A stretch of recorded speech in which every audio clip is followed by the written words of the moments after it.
morning. Thanks for coming, and I guess I should say thanks for Nicole for having me. So is this something you Hi, want this to... is Heather Turco from the Boone County Sheriff's. Sorry, Ben just called. That's okay. No worries at all. So I'm going to, Nicole, will you take just a couple of pictures? Just more of a proof of performance that I'm out here doing my job. I just send them in. I have to do an activities report at the end of the day. So here I am. I'm Jason Carmine and told him you were Oh, that's well, not good perfect. enough. Well, yeah, I'll I take don't know. pictures. I don't need a lot. I just need like a couple. Okay. Here I am doing my job. So, because I'm out by myself, and so they just want to make sure. I get it. It's your tax dollars at work, so you want to know that I'm not at home still in my pajamas watching Netflix, right? Excuse me. So my name's Heather Turco. I'm with the Lee County Sheriff's Office.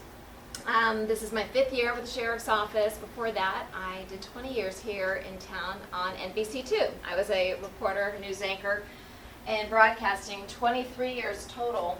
And prior to being a news anchor and reporter, I was a flight attendant for 2.5 years. I lived up in New York. I flew Delta internationally. So I do feel like I've got some good life experience when it comes to dealing with the public, which is something that you all will be doing if this is your career, especially your career for life.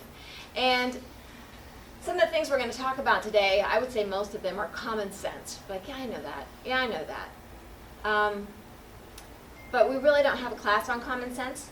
So some of these things you may not have heard before. And so what we do at the Sheriff's Office is we kind of gift wrap all that information up, put a bow on it, give it to you, and it's more or less like CPR first aid. I want you to have these conversations. I want you to get in that mindset of making sure you're taking care of you in a number of ways. So I'm in the Community Response Unit, or CREW, and our Sheriff, Carmine Marcino, you see him here, put this unit together, and I respond to the community. I do a lot of speaking engagements like this, public speaking. I have about 15 presentations that I do, from personal safety like this we're doing, frauds and scams, identity theft, which is huge right now, residential security, all the way up to active shooter. I also pull the curtain back on what we do at the Sheriff's Office, from what you need to know about 911 to death investigations, because we do those daily, multiple times a day. It's not like we're in the murder capital of the world, but you know what? People die every day. And what happens when people die? If you are the one to discover a loved one who has had a medical incident or worse, you're going to call 911, and then what happens? And that's what I talk about. So again, never take that class. We've never taken that class in high school or college, or here for that matter, on what to do if this, then that. I have 2 kids. My son's about to be 22, and Nicole, our kids actually went to preschool together. It's crazy. And my daughter is 18, almost 19. So I talk a lot about this type of thing to kids. Now, I teach littles who are 2 years old up to women who are almost 100 years old, or I said women and men for that matter. If you have any questions or anything you want to share and are comfortable sharing during this time, feel free. I do realize when I talk to any group for that matter that you could have had a situation when you were encountering law enforcement, had to call 911, were in a domestic violence situation, were abused. I mean, every one of us has a story, and I always say we carry around this bubble of garbage. So think about this. We all have this bubble of garbage. What am I talking about? Well, it is everything that is inside of you and what you have dealt with in your past, what you're dealing with, and what you may be thinking about in the future. So the problem is when our bubble gets too big. I would say, how are you doing today? And you say, I'm fine. For the most part, you say, I'm fine. Because you're not going to spill out your bubble of garbage to me. Ideally, in a perfect world, we would have it all written on our forehead. I'm going through a divorce. My daughter is sick. I have health issues. I've got financial concerns. Because then when we interact, the human us, I could see, wow, she's got a lot weighing on her. Or wow, she's getting, she's engaged to be married. She's planning a wedding. That's exciting. I mean, we would know and be able to react to people. And I say this because the drivers out on the roads all have their own bubble of garbage. And the concern is, do they have access to weapons? How big is their bubble? Your clients eventually are going to have that bubble of garbage. Sometimes it's smaller, sometimes it's bigger. And you're in a different type of career. I do a personal safety for realtors for you all too, you're going to have people come in and they're going to share a lot with you. They're going to trust you with that information. You're going to build those relationships. So you do have to be cautious about what you're sharing. And you're gonna hear me say, I don't want you to tell people you live alone, you're single, whatever the case may be, because you have to be cautious and hold that information close to you, because you don't know what people's intent are. And I'll talk about mental health, which is big. And again, it could be a season of mental health where it's depression, anxiety, whatever the case may be because of the bubble of garbage, or it could be a lifetime of mental health that they're dealing with. You don't know when they come in and see you, or when you're out in the Target parking lot, or wherever the case may be, what we're dealing with when we deal with people. You understand? All right, going through, I want to just touch on this. Most of what we're going to talk about today is personal safety, your boundary, your body, okay? But I do want to touch on personal safety online. Be super cautious. Now with our younger folks especially, we tend to overshare. We're putting out these photographs of us looking cute in a bikini or what have you. Believe me, I see my daughter's friends, and what's out there.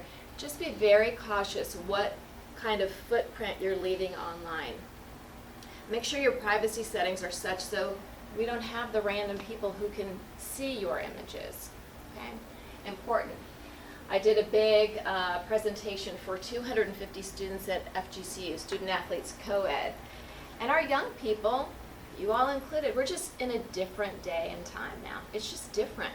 And we have to be very aware of what we're putting online and what we're texting to others, because once it's out there, it's out there.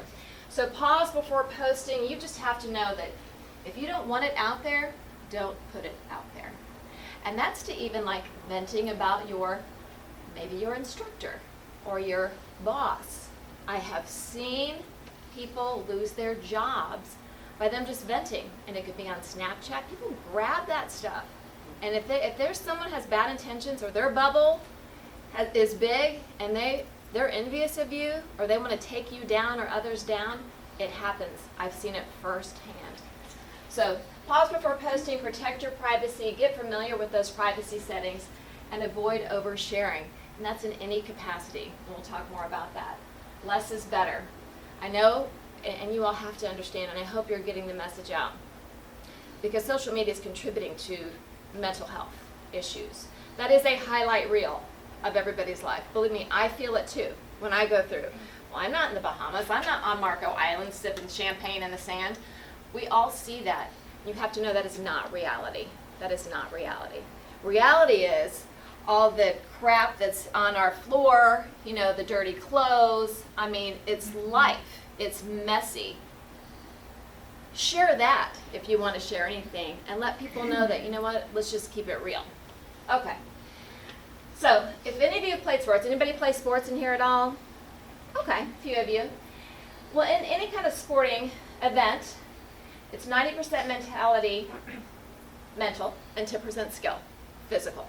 So we really need to get you all in a great state of mind when it comes to any kind of defense or safety or security. Be prepared, not scared. I don't want you to walk out of here being concerned about everybody, that everyone's going to take you down, because really, for the most part, people are good. They really are. It's the humanness in us, thankfully. But we'll talk about what happens when the intention is not good. So keeping yourself safe. Nobody gets hurt today. And again, I talk to even little bitties about boundaries and what to do if someone puts their hands on you. So here's our crime prevention triangle. So the target we can't help. The target would be you. It could be your purse. It could be your property. Can't really do much about this. The desire we cannot do much about. What we're going to deal with and focus on is opportunity. We're going to try to thwart that. Again, being prepared, not scared. So I'm going to take you through some different situations and scenarios. Now, I'm sure, and I would like to think, that when you all were younger, the trusted people in your life would say, they would put you in situations like, say you're home with mom or dad or grandparents or what have you, and they would say, now if I'm in the shower and the doorbell rings, what do you do? How do you handle yourself? Or if I'm in the car, and I do this with my daughter, and we were taking a lot of road trips for soccer, if I'm on I-75 and I start to slump over, and we're on I-75, what would you do? And we walk through situations like that. If this, then that. And we do that for a lot of our young people, and if any of you all have children, that's probably something that you do. If you get lost, if you turn around and you can't see me, what would you do? And you walk them through that. But then for some reason, when we're grown-ups, we don't think about that. We just think we're invincible or we're supermen or women and we're just going to handle it because we can. Well, the fact of the matter is you really need to put yourself through this type of crisis rehearsal, if you will. So talking about parking lot safety, and again, I talk about common sense. Park near lights, cameras, or buildings. Avoid shortcuts through isolated areas. And we did a lot of stupid stuff when we were younger. I know I did it too. When I was living up in Queens, I'm running at midnight through Queens with graffiti everywhere. And I mean, thankfully nothing happened. But again, I wish I had known what I did. I would have done things a little differently. And this is what we're talking about, is how to play it safe. How to play it safe. Pre-dial 911 if you want to. I always say get a loved one on the phone. When I was doing the news, I'd get off midnight sometimes, or I'd be going in early in the morning. So get a loved one on the phone. And with my daughter, when she's 16 or 17, coming home from a late night practice or something, she'd just get me on the phone, keep it open. You don't have to have a conversation, just keep it open, and she would just put me on the passenger side, and I would just sit there while she drove home. A lot of things you can do. The phones have a lot of good capabilities. I didn't grow up with cell phones, good and bad. But when it comes to safety, it is great to have a cell phone that is charged and ready to go, and use that. So more on parking lot safety, hold your finger on your panic button. I laugh, I said it's not just for finding your vehicle if you've lost it. Thieves, criminals don't want to be seen or heard, so anytime you have a situation where you feel threatened, you want to attract attention. That's why we have panic buttons on our fobs. It's a panic button for a reason. So have that ready to go, have your keys ready to use. What that means is you're not walking to your vehicle and then fumbling for your keys. You're going to have them in your hand, you're going to be paying attention, and you're going to be able to get into your vehicle safely. Feel free to ask any questions at any point. I want to talk about property just quickly too. The number one crime in our area in Lee County is car burglaries. Has anybody here ever had their car burglarized? Someone stealing something out of your car? Okay. It happens every day. I see the reports every day. And 99% of the time, people keep their vehicles unlocked. They're just trusting that no one's going to come up and try my door handles. But we see it. I actually have seen video of people walking through neighborhoods, even like multi-million-dollar home communities. Because people walk in on foot. People go in on bicycles. And this is at your gym. This is at your place of schooling or employment. Your vehicles all should be locked right now. Because I will tell you, especially at our high-end shopping centers like Coconut, Miramar, Gulf Coast, the criminals are waiting in the parking lot. LA Fitness gets hit a lot. They just sit in their cars, the criminals, or they sit at the beach accesses and they just wait until people come up and they leave their stuff in their car and they leave their car unlocked. A lot of times when we have cars stolen, they actually put the fob or the keys in the car and it's unlocked. And you're like, what? A lot of guns stolen out of glove boxes for the same reason. So lock up. Hide your valuables, lock your doors.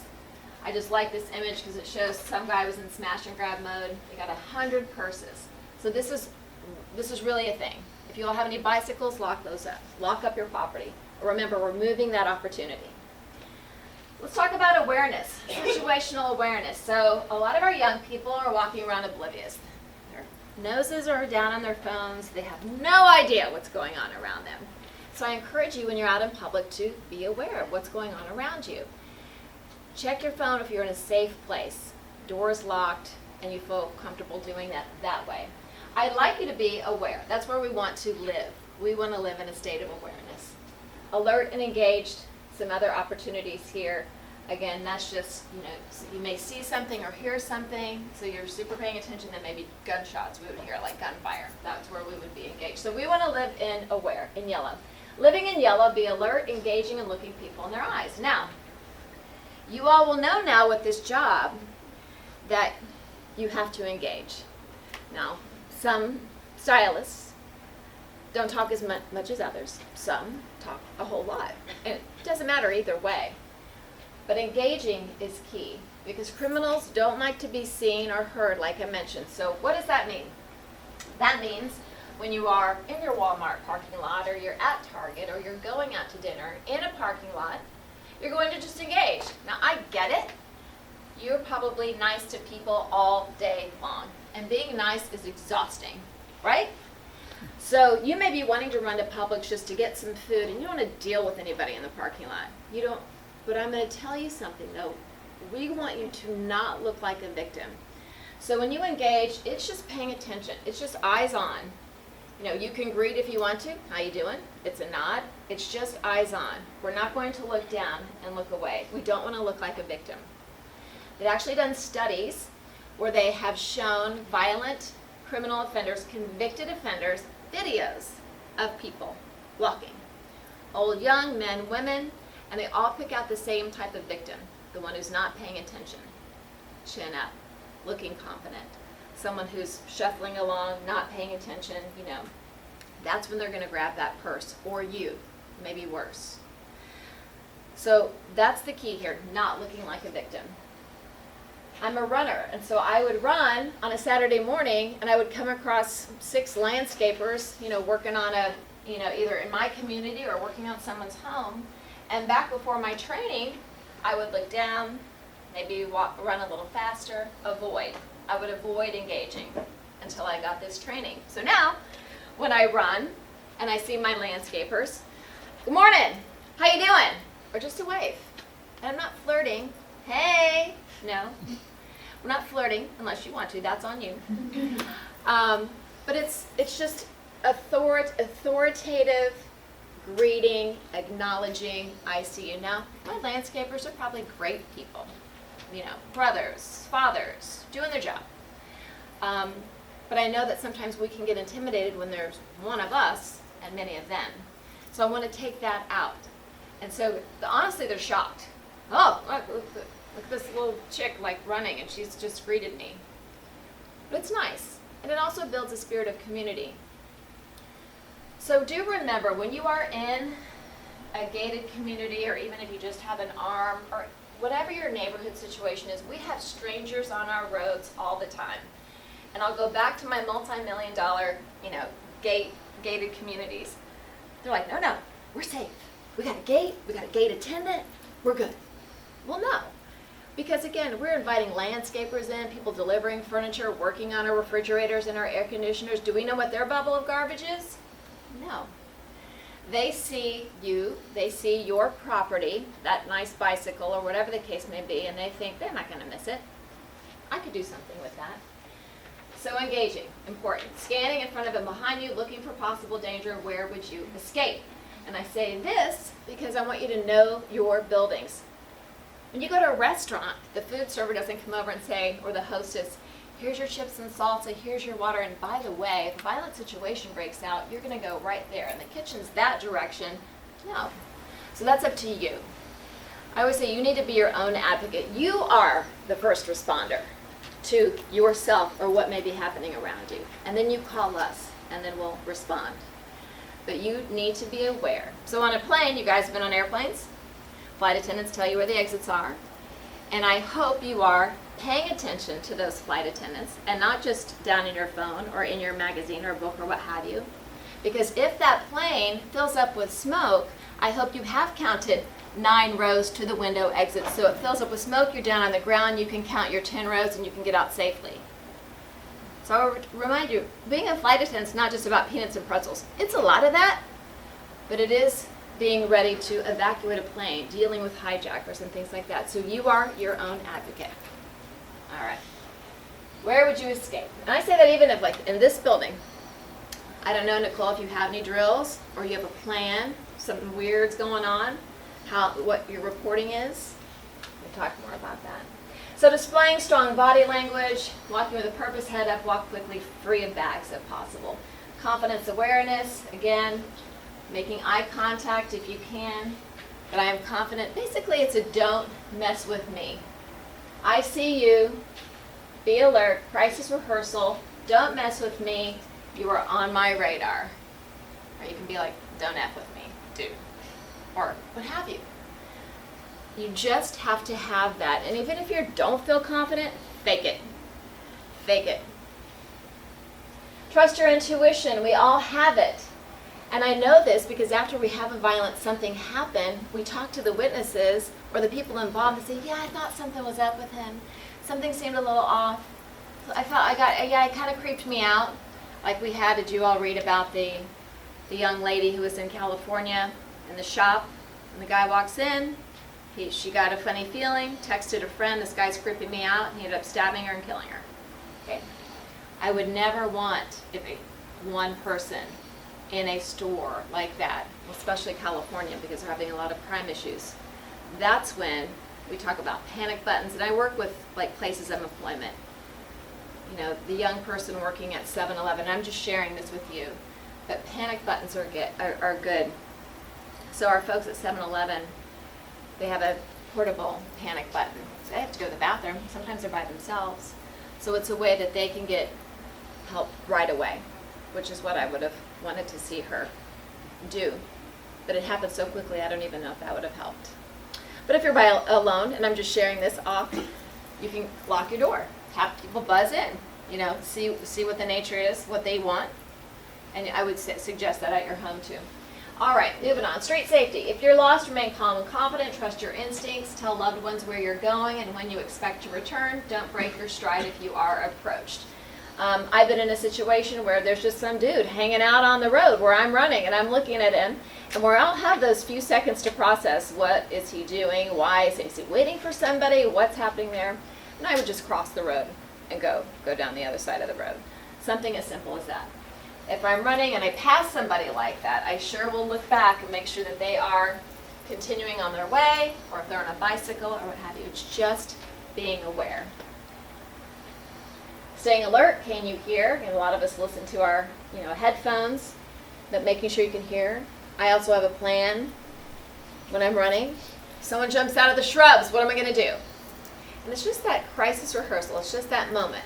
What would I do? If you're walking in Target and you got a couple of guys, 2, 3, whatever, strange looking people hanging out by your car, we're not going to go to our car. We're going to go back into Target, call the sheriff's office. I got these people hanging out by my car. Don't feel like you have to have that confrontation. That's why you pay our salaries. Your tax dollars pay our salaries. They pay for the cars, the bulletproof vests, okay? Please use them. It's a public service. We are here to serve the public. That is you. Because we're not super busy when it comes to major crimes, we're on the roads. You don't want to see us in your rearview mirror. But even that interaction should be a positive interaction.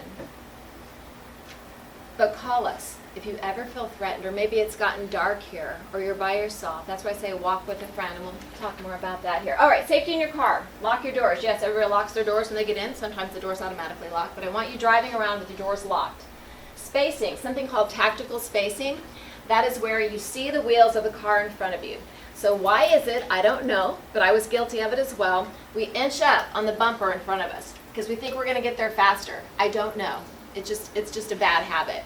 So allow yourself that little bit of space, tactical spacing. You can see the tires, the back tires of the car. What this does is if the car breaks down in front of you, you have space to move around it, which happens.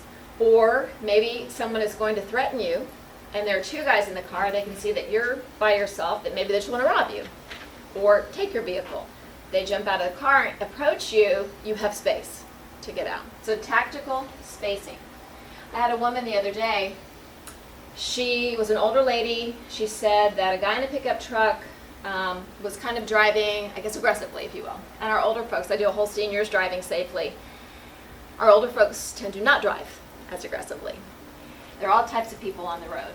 But he was in a hurry for whatever reason. He was annoyed that she was going slowly. She was by herself. And he nicked her. So he came around her real fast, and his front bumper nicked her back. And she felt it, a little jar. Well, that's concerning. So he zips around, pulls in front of her, and stops at a red light. And she's not knowing what to do. She's processing now. Well, he hit me, but he's acting like it's not a thing. He gets out of his car at the stoplight and is approaching her. She starts to A, get out of her car and then decides against it. B, roll her window down, but then decides against it because he's flailing around. Okay, what's his bubble? We don't know. He's obviously annoyed, screaming at her. She was scared, so she stayed in her vehicle, doors locked, window rolled up.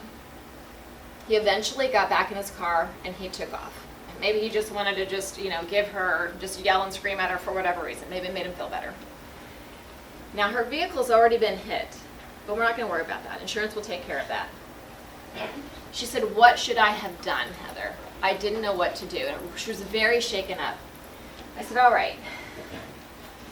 So in an ideal world, we all have our phones. We take video of this, right? Or an image of the car or the license plate, but definitely get this guy on camera if you can. But when all that's happening, we lose our fine motor skills, our heart rate goes up, and we can't think that quickly. And in a perfect world, that's what we would do." I said, "Worst comes to worst, he tries to threaten you." I said, "You lay on your horn." I said, "Just lay on your horn," because all of us, when we hear horns, we look for, who's honking? What's happening? And I said, that would get the attention of other people around you. Or you call 911. And again, in that moment, it's tough to remember all of these options, but there are options out there. I said, if I were next to you and I saw this happen, I would have called 911. I said, because that's what I do. It's my first instinct. It's not a burden. I know they're there. I know these people in communications. They're ready to take your call and get help to you. You can always call them off. We can always call our deputies off. Easy to do. But remember, you're paying for that service. So worst comes to worst, lay on your horn, because it would get attention. That's what we're wanting, attention. Traffic stop. All right, so go to being followed. Think you're being followed, you're not going to go home. You're not going to go home. You're going to call 911. You're going to get to a police station if you can, but at least get somebody on the phone and say, I think I'm being followed. We're not going to go home. We've seen people, women, anybody get stuck in their driveway, in their garage to get robbed or worse. Traffic stop. Do you know you have rights during a traffic stop? So say you're on State Road 82. Say it's 4 o'clock in the morning. You know, we've heard on the news people posing as law enforcement, stopping people and robbing them or worse. So if you're by yourself and the lights come on behind you and maybe it is an unmarked car and you don't feel safe, you can call 911. Now I don't want you taken off because that's concerning, and I'm worried about the deputy because they're all just like you. You know, we're worried about their safety. Is that vehicle they're trying to stop full of 4 people? Do they have access to weapons? I'm worried about the deputy's safety, and I'm worried about your safety. So if you feel uncomfortable, call 911.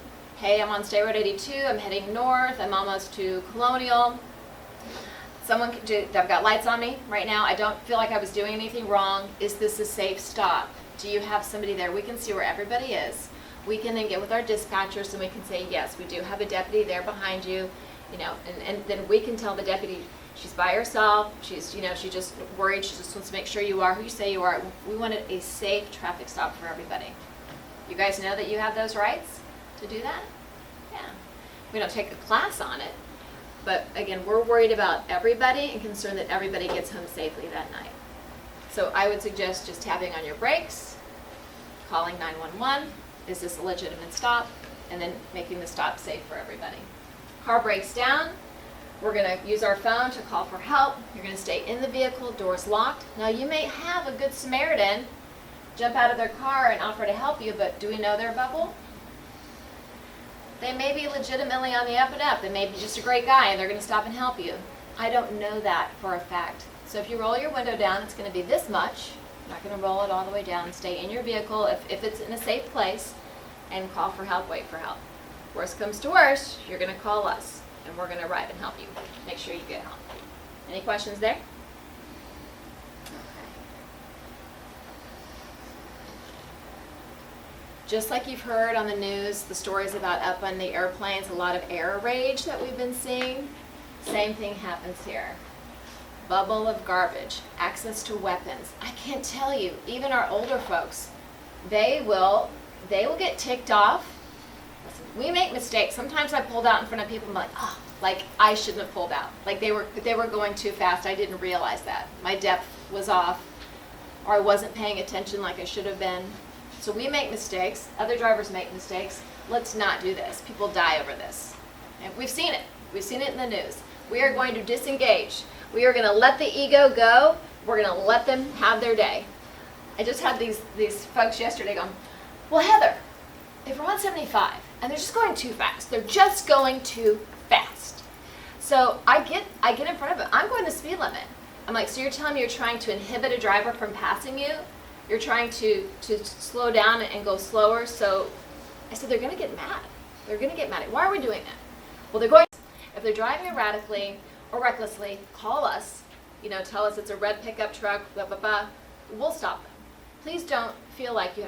I had another gentleman say, guy tailgated me into my community. So I stopped because I didn't want him going around me. I don't know him.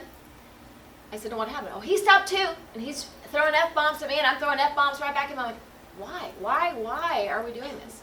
Why are we having that confrontation? We don't know his bubble. I said, if he's a stranger in your neighborhood and you don't know who he is and you think he's doing something wrong, call us. Then we'll stop him. We'll ask for his ID. We understand that you tailgated, in here. Who are you visiting? Okay? I know that we all kind of want to do it. Believe me, I've been there too. My daughter, when she was learning to drive, a guy would speed up and come around her, and she would speed up, and they're jockeying for position. I'm like, no, it's not a game. Not a game on our roads. All right. Pumping gas. We're very vulnerable when we pump gas. We may be looking at our phones. Just know that this is one of the most unsafe places you could be, right? Because you're out of your vehicle, you're among strangers, you probably have your purse or wallet in your car. Pay attention. Pay attention where you're pumping gas. Close your windows, lock your door, shut off your car, take the keys with you. Awareness. So here we've got some guy who's kind of sneaking down low just to open doors and grab a purse there. But just be aware. Anybody ever been approached for somebody with some story about asking for money? Right? Why do they ask us? Why do they approach us? Because we're women. We're helpful. We're nurturing. We like to help. Yeah. Just know we don't know what their intent is. And I'll share a couple stories here.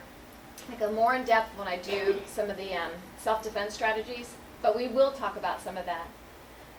So you got to get over that feeling of guilt. Even the guy holding the sign, as we're all processing. Oh, here we go. Someone who wants money from me. I always say that men should not ask women for help. If a man's car breaks down, he should ask another man. If he truly needs help, he'll ask another man. If they ask you, you can say, I'm going to get you help. I'm going to call the sheriff's office. I'm going to get you some help. Okay. If they legitimately need help, thanks, awesome, great. If they don't, they should hopefully move along. I was in a situation walking with my kids years ago, and as we got out of the car, I saw this guy making a beeline for me. There was no one else in the parking lot. It was me and my son and daughter. They were younger. So I got my eye on him. Oh, something's going to happen. He's coming right for me. So I got my daughter closer to me. My son's kind of, making his way through the vehicles, and I'm keeping an eye on him. Sure enough, he comes up to me. It's around Christmas time. Got a buck? Okay. Well, do I have money? Yes, I've got $1. But I say to him, sure don't. I said, sorry, sure don't. Very authoritative. He goes, sure you don't. And he just kept walking. And then my daughter's like, Mom, it's Christmas time. Why don't you just give him $1? I'm like, okay, babe, listen. I said, if I were to do that, I'm now opening my purse. First of all, I've got my kids here. Opening my purse, grab my wallet, eyes off him. Now I'm holding my wallet. I'm like, I don't know. Does he have an addiction? What's the deal? I don't know.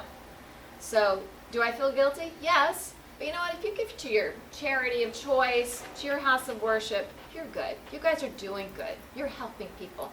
Don't feel like you have to give money to the guy in the street corner or the one who has the story for you at the gas station. My staff officer I work with, who is certified, carries a weapon around, he says, you're just feeding the addiction. We have so many services for these folks.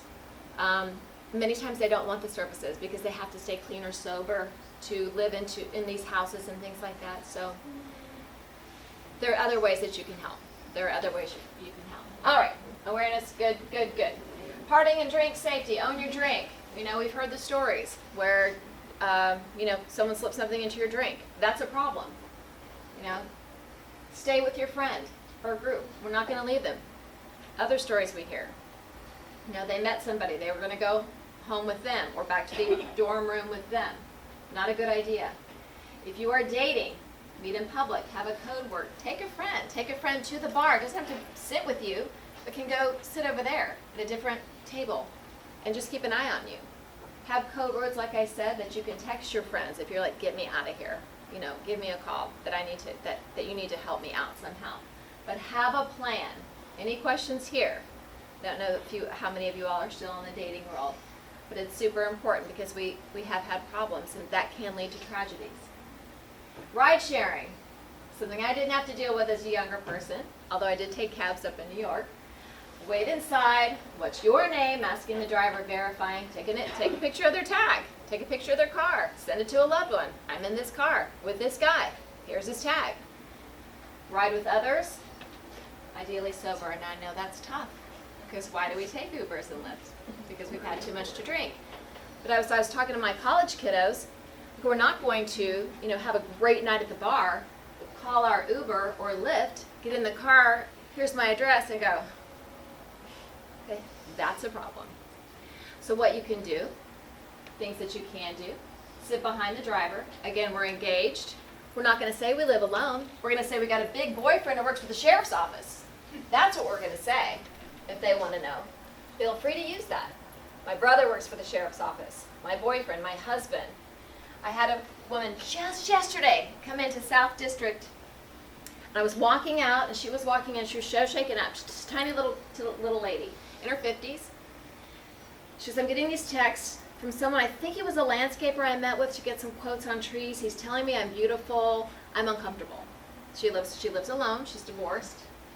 Like, okay, so we're not going to engage with him anymore. So we can block his number if we need to. I said, what personal information have you given him? Does he know your address? I'm actually going to go out to her home, reach out to her and talk to her because she does live alone, which is a different set of circumstances when you live by yourself. There are things you can do to protect your home that I can talk to you about if you need to. Have me do that. Again, free service. You pay for it. But I did say to her, I said, you're going to be fine. I said, I want to empower you because she was super scared. I said, you did the right thing by coming in. I said, but we're not going to engage with that person. And you need to at this point, we can default to law enforcement. I said, they haven't done anything criminally. She's walking in saying, help me. I'm like, he hasn't committed a crime. I said, it could have even been a prank. We don't even know who it is on the other end. I said, so just wait and see. Let's wait and see if anything else happens. So I'll stay in touch with her. So pay attention, eye contact. You can even track your ride. If you're going to the airport, let's make sure you're going to the airport, or wherever you may be. You just put that in just like you were doing your directions. Child locks. We have had issues with they engage the child locks, meaning you're in the back seat. Now you can't open your door because they're engaged. You can check that. You can get in. You can check your door right away. If it doesn't open, then it's on. It's a problem. I just dropped my wallet outside the door. Why is the door not opening?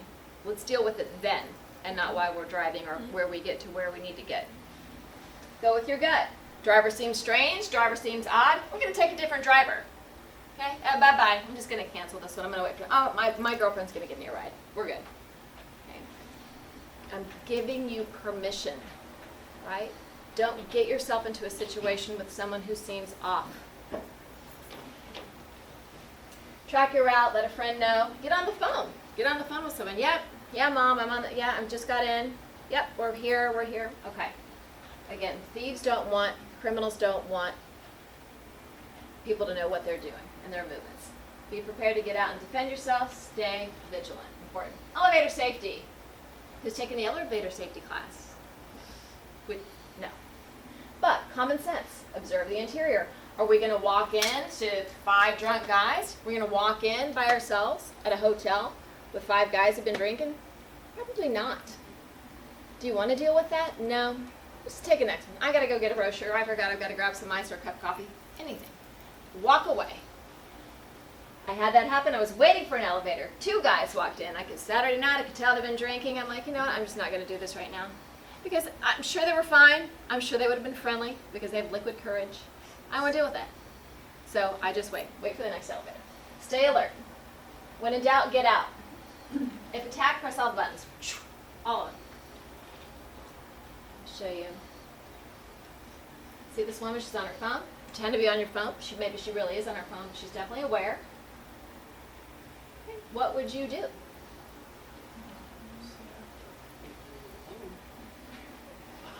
Well, I'm going to give you some tactics, some things you can do.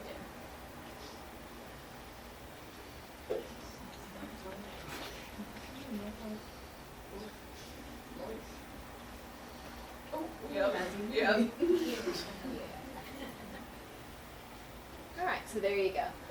Was he on drugs or had been drinking? Likely. All right, public restrooms. So you're at the mall. And I will tell you, if I was a sexual predator, where would I go to look for ladies? Public bathrooms. Take your friend, look first, have your phone ready to go. We've had situations where, yep, someone was hiding in the stall and came out, so definitely have a plan. And if you've got teenagers, teenage girls in your life, tell them to. And boys for that matter as well. Anybody can be a victim there. So let's talk about the characteristics of predators. I'd mentioned early mental health concerns, addiction, domestic violence, or they're just out to harm you for whatever reason. You're going to be the target. The problem is when we have our active shooter situations, it is a combination of all this. It's that perfect storm. In our bubble of garbage, we usually can handle one thing, two things, but then it starts to get a little heavier. And then how are we going to act out? Are we going to reach out and get help? Yes. Yes. Are we going to help one another when we feel like someone else's bubble is getting too much? Yes. That's important. All right. If someone gets too close, a nice nonverbal is, Anna, simple. Hey, can I ask you a question? Absolutely. What can I do? Okay. This is my boundary. I'm now aware. Someone has to cross this boundary. Easy. Easy, nice, nonverbal. What can I do? I'm still friendly. Sure. What do you need? Okay. Easy. Your personal space is your personal space. Boundaries, nonverbal, awareness of your surroundings, 30 to 50 feet around you. So, the concern is when you're at the bar and a guy, or a girl for that matter, but someone comes and puts their hands on you because they've been drinking and you're attractive and they want to flirt with you.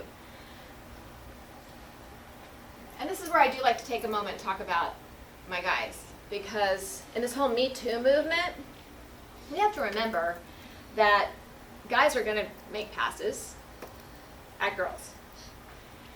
It is in their nature. Problem is, sometimes women can be vague, wishy-washy, polite. No. If someone crosses a boundary, we need to make it be known that they've crossed a boundary.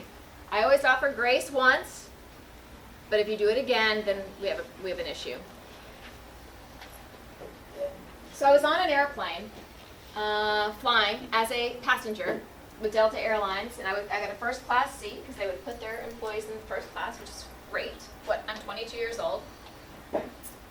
Didn't take a lot of the personal safety classes. So I get my seat. I am next to a window.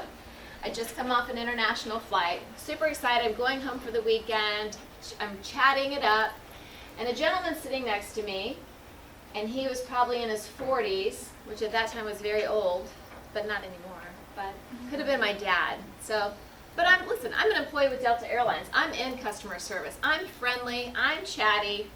Well, he's drinking. And we're about 3 drinks in and about a half hour into the flight. And he decides to put his hand on my thigh. I'm at the window. Here he is. And I'm like, oh crap. Now, if he were maybe Brad Pitt, that wouldn't have been an issue, but it was an issue. So I instinctively took his hand and I just put it back on his person. I thought that's probably the nicest, politest thing I could do. Now he's crossed the boundary. I've made it known that the boundary's been crossed. And then I went into that crisis rehearsal mode. Okay, Heather, if it happens again, what are you going to do? What are your options? All right, so if it happens again, and now I'm unsettled, mind you. So the chatting has stopped. I'm kind of pulling in now. I will grab my stuff. I'll just excuse myself, get out, go up. I'll tell the flight attendant. I'll see if I can get a seat in coach. Okay? Within 10 minutes, again, whether it's the liquid courage or whatever was happening in this guy's mind, hand again on my thigh. I said, all right, it's like I played this movie in my head, and it's coming true. So I grabbed my stuff, excuse me, got up, told the flight attendant, this guy's touching me, and I found a seat in coach. So now I'm thinking, is he going to wait for me afterward? Is he wondering, could he come back and find me? Super unsettled, obviously to this day, because I'm telling you about it. Now, I will tell you that wouldn't fly. Pardon the pun, they would have somebody meet him at the tarmac and he would be arrested for unwanted touching or harassment or something. I also thought, you know what I could have done is asked another man in first class to switch with me. And I will tell you, any guy worth his salt, anybody, person, would do that. You know, I say, hey, this guy's, putting his hands on me. Would you mind switching seats with me? Absolutely. So there were some options, but we've never taken that. And you all, we fly, we think, we've got this boundary in our personal space, but what would you do if someone were putting their hands on you? Have that plan. Because having that plan is going to give you more peace of mind to handle yourself. All right. Let's move on. Repelling predators, engaged and strong, confident, aware, looking people in their eyes, sending the message that you are a fighter because you are a fighter. Nonverbal and yell. So not just the hand up, it's the can I help you, but then we're going to be stop, get back, back off, no, and then unleashing every curse word that we know. What is all this going to do? It's going to get attention. Because if you heard something going down, you would go and look and see. So when it comes to the yelling, this gets attention, shocks the attacker. They don't think they're doing it, and if they're drunk, you're really going to snap them out of like, wow, like I'm not going to mess with this person. Shocks the attacker, prepares you to take a blow if they do put their hands on you. From the diaphragm, different from screaming. It's not like we see a spider or a roach. It is that voice that we use, whether it may be at sports, maybe it is when the toddler or the dog runs out into the road. It's that voice. Authoritative, assertive, helps you breathe. All good stuff. Prepare to fight, escape and survive, fight for your life, your family, and committing to act. I like to bring in 9/11. I got a lot of young people in here. But 9/11 really gave us permission to fight. So back in the day, even when I was training as a flight attendant, we were told, do what they say, comply, follow their lead. Do as they say and you won't get hurt. That's what we were told. Do as we say and you won't get hurt. So what did we do? We did what they said because we are trusting, remember? We're human beings, we're trusting. So on 9/11, we had 3 flights full of passengers. Hijacker said, everybody stay in your seat, do what we say and you won't get hurt. And we saw what happened. Now the flight that ended up crashing in Pennsylvania, United Flight 93, they had 45 minutes. There were only about 40 people on that plane. They hatched a plan. Cece Lyles, who's a local flight attendant here, she's filling the coffee pots with hot water. They got the dream card out there, and they hatched their plan to ram that cockpit in an attempt to take back control of that airplane. They fought back.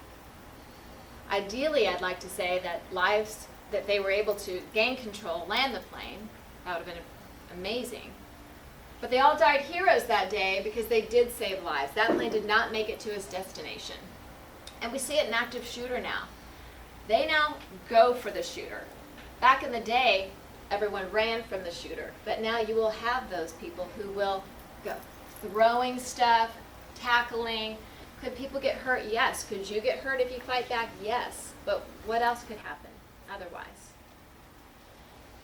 You have permission to fight. So I'm going to show you this video. It's about 5 minutes long. We okay on time? Yes. Okay. Let me see where we are. Self-defense essentials. Everything you've got to fight, you've got on your body. In a self-defense situation, your ready stance is going to give you your best chances of staying on your feet and remaining balanced, generating power when you strike, and ultimately being ready to escape quickly. Stagger your feet by taking your right leg in the back if you're right-handed, Red left leg lights in the off back or you if good? you're left-handed. Bend your knees and bring your back heel slightly off of the ground. Hands are up in front of your face with your elbows pointed down to the ground. Palms are forward, chin is tucked, shoulders are shrugged up slightly. Better? You want to set an effective boundary. Use short, concise action words. You're going to be making eye contact and using a deep, loud belly voice to do so. Stop! Back up! Back up now! When striking in self-defense, you want to aim for vulnerable areas in order to give yourself the best opportunity to slow, stun, or stop him long enough for you to get away. Those 4 main places we're aiming for are going to be the eyes, the throat, the nose, and also the groin. You can use your entire body as a weapon to strike with in a self-defense situation where you have to escape. We're going to start with the heel of your palm. This strike would be going to the nose on somebody. You want to use your hips and your shoulders and rotate them in order to generate power. Here's what it looks like. Use your shin bone to target the groin, anywhere from the bottom of your knee to your instep. That's where you tie your shoelaces. I generate power by pushing off the ground, driving my knee up, and then flicking my foot out, making contact with the groin.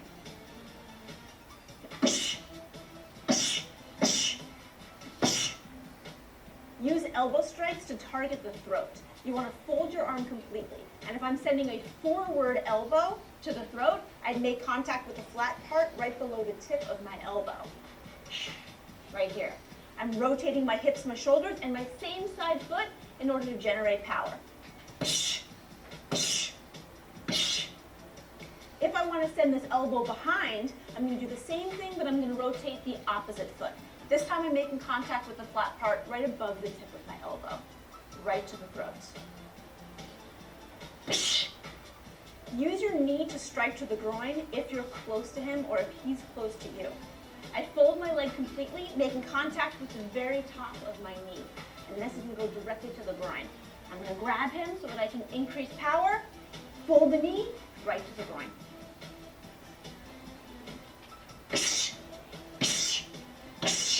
The most effective way to strike to the eyes is by connecting your fingers and your thumbs together to make a really strong point. From here, I could send one or the other, or I could send both strikes right to the eyes. To defend against a choke from the front, you want to bring your hands up as quickly as possible, keeping your arms straight and connecting your upper arms to your ears. Keep your arms straight as you make a quick rotation to break the choke. Drop your elbows, turn into your ready stance. Deliver strikes to increase your opportunity to get away. Kick to the groin, palm strikes to the nose. To defend against choke from behind, we're going to do the same thing. As the choke comes on, you want to bring your hands up quickly. Arms are straight, ears and upper arms are connected. This time I'm going to make a full rotation to break the choke all the way towards him. I bring my elbows down, strike. Kick to the groin, palm strikes to the face, run to someplace safe. Defend yourself on the ground against someone who's standing up by taking one foot and bringing it close to your butt. The other leg is going to be bent with your knee in close to your chest and your toes pulled back. In order to kick to create space to get up, I want to lift my hips up as high as possible. I can aim for the knee, I can aim for the groin, or if he's coming in on me, I can aim for the face. Defend yourself from a bear hug from the front, that's somebody coming in and grabbing you, by doing the following. As the grab comes in, I drop my center of gravity. I'm going to use my hands to strike to the groin to get his hips back. I use the heel of my palm against the hip to keep enough space to knee. I can kick to the groin, palm strikes to the face. Run to someplace safe. To defend against a bear hug or grab from behind, as it comes on, I drop my center of gravity. I shift my hips to the side to open up the groin. Use the palm of my hand, strike to the groin. Keep striking to the groin until the grip loosens. And then I can elbow to the face with that elbow behind, turn in, palm strike, kick to the groin. All right. Any questions there? I teach this to ladies who are like super old. They're like, my hip, my knee, Heather, I don't know if I could do. Okay, so worst comes to worst. Have you ever tried to pick up someone who's like dead weight, like a toddler or a child that just goes limp? Just go limp. It's very difficult for somebody to move you. We're never going to let anybody move us in a vehicle as well. We'll talk about weapons here quickly. So defensive hardware. Just type in Amazon or Google self-defense devices. Self-defense devices. You can get your hands on a number of this. This is this particular looks like an icicle type thing. I'm just going to share this with you. This is again up to you, what you want to do for yourself. So what you would do with something like this is you would pack it in your hand and you would carry it. Okay? You could go again, someone grabs you from behind, go to the eyes, across the face, but it's something that you've got that's not a knife or a gun. Okay, you can pass that around. You can do the same thing with a pen. Just like that device. What I'm trying to show is anything can be a weapon. Again, you would pack it in your hand. You would put it in your pointer because we're very comfortable pointing with this pointer finger. So you can use this as a weapon as well. Easy. Personal alarms. Hook to your backpack, hook to your purse. Again, I want you to use it so you hear what it sounds like. Practice, know, check it, because batteries die. but use it. Have it ready to go. It does no good if it's not with you, ready to go. This is another device here that I found. Something, again, you could carry. Maybe if you are walking by yourself, you're exercising, what have you, and then people ultimately will ask me about pepper spray. If you're going to do that, again, I want it to be not outdated. I want you to have used it, know how to open it, and of course you have to have it ready to go too. It does no good if it's in the bottom of a purse. Any questions there? All right, cool. So what if they have a weapon, Heather? What do I do? All right. So again, you're not going to let them move you. You're not going to get into a trunk. You're not going to get into a vehicle. You are going to fight for your life. That's important. And as you heard in the video, it was escape to someplace safe. We're not going to win. It's not a fight that we're going to win, a battle, or belt that we're going to win. We're going to fight and escape. We're trying to incapacitate them. You're going to stay calm because they will mimic what you do. Remember, we're dealing with a predator, mental health, addiction. Who knows what we're dealing with here? But if you freak out, they'll freak out. Make eye contact, assess the goal. Is it my purse? Is it my car? We're going to give up property. If it's the car, throw the keys this way and you take off that way. Follow the instructions and talk carefully. Okay, I'm going to take my wallet out. I'm going to get my keys out of my purse. All right. Avoid being moved, like I mentioned. Give up property, fight, escape, survive. Survival is key, right? We all want to be home safe with our families. Now, I will tell you, studies show, Heather, I'm worried about getting hurt. If you are going to fight, there's no waffling, there's no hesitation. You are going to commit to act because the goal is surviving. And I've actually interviewed people who were victims of assault, and they actually heal faster, mentally especially, if they did everything they could do, because they can say, I fought back, I did everything I could do to hopefully not have that happen. 911, call immediately. Don't threaten to call. We had an instance in Iowa. It was a girl who was running, and this guy was stalking her, following her in his vehicle. She said, if you don't leave me alone, I'm going to call the police. And he continued to follow her and ended up killing her. And that's because he said, and they interviewed him afterward. Why did you do this? Well, I got mad when she threatened to call the police. So we're not going to threaten, we're just going to call. Give a description, know where you are. This is especially important if you're traveling, if you're out of this area. Have a plan. You are stronger than you think. Again, don't get in the car. If you have something, give it up. Fight for your life. Escape, escape, escape. Yes.